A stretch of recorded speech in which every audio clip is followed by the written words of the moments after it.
I put up this tweet thread in March 2020. The tweet was about the passing away of a freedom fighter, journalist, and a scholar. He was 121 years old when he passed away. When I thought about his age, my initial thoughts were all about the kind of lifestyle he would have led for having been blessed with such a long life. The usual set of things occurred to me. He must have led a disciplined life. Early to bed, early to rise, eating right, no junking, no addictions, regular exercise even if it means regular walking, healthy and a positive mind. Quite naturally, my thoughts further drifted as to what I as an individual can do to incorporate such habits in my life. While thinking through all the lifestyle changes and everything else around it, I suddenly stopped and questioned myself, what if I actually survive for over 100 years? As counterintuitive as it may sound, the thought of living over 100 years was actually quite scary. Scary not because of the physical or the emotional needs at that age, scary because of the financial planning required to sustain through the ripe old age. Hi, this is Karthik Rangappa and welcome to another Varsity video.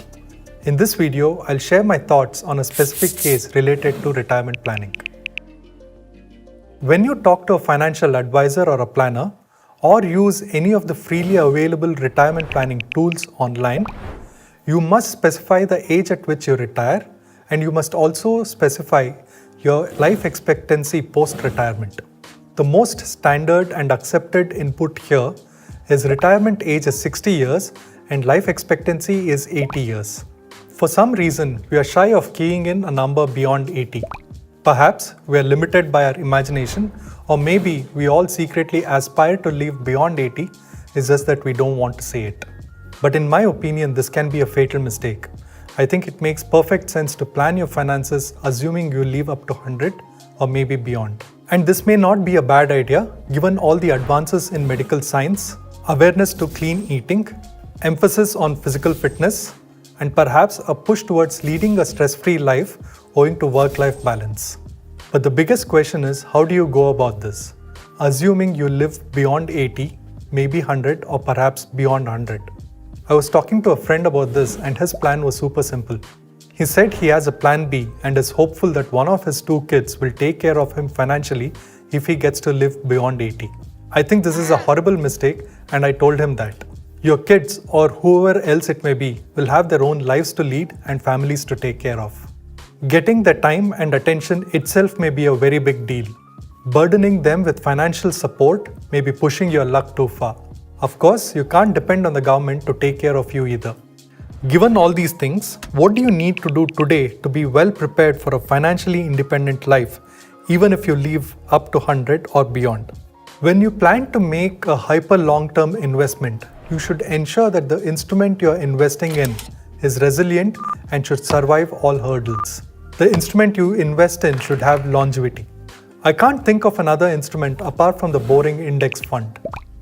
An index fund is essentially a fund which tracks and invests in a broad index such as Nifty or Sensex. The fund invests in index stocks in the same proportion as the index. As you may know, Nifty 50 is an index which invests in the top 50 companies measured by free float market capitalization.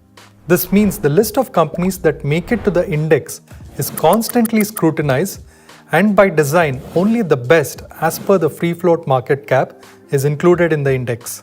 The companies which don't make it through this criteria are removed from the index, and only the ones that qualify are included in the index. As of today, Nifty 50 is 25 years old.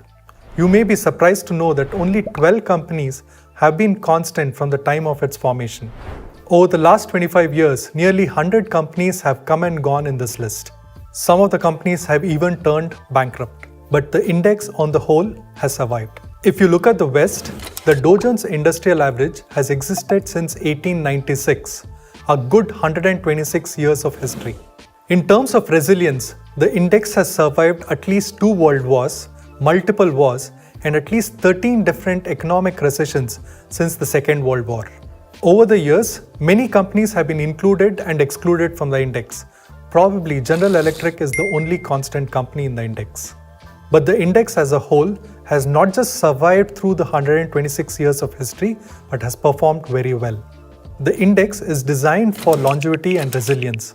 unlike a single stock or perhaps a mutual fund. Longevity and resilience are the two primary characters you should watch out for when you're making a hyper long-term investment, and an index fund fits in very well.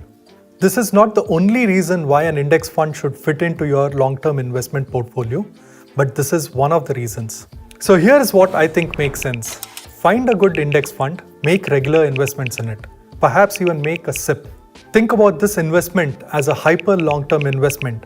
Tap into it only in your grand old age. Forget about it till then. By the way, recently I was in Bangalore's oldest vegetable market. It's called the KR market. At the market, I bumped into a 102-year-old lady selling ginger and chilies on the street. Just to stir up a conversation, I bought stuff from her even though I didn't need it. Her daughter was sitting right next to her, probably in her 70s herself. And she mentioned that her mother really didn't need to come to the market every day to sell vegetables, as she has 2 rent-yielding properties in the market area, indicating that she is super independent financially. But the old lady still chooses to come to the market every single day to sell vegetables. The biggest lesson for me from that conversation was, besides financial prudence, what matters is the enthusiasm in life and doing what you love every single day. I could not help but take a photo of this lady as a reminder of the right financial and general attitude in life. I hope you found this video useful. I'll see you guys in the next one.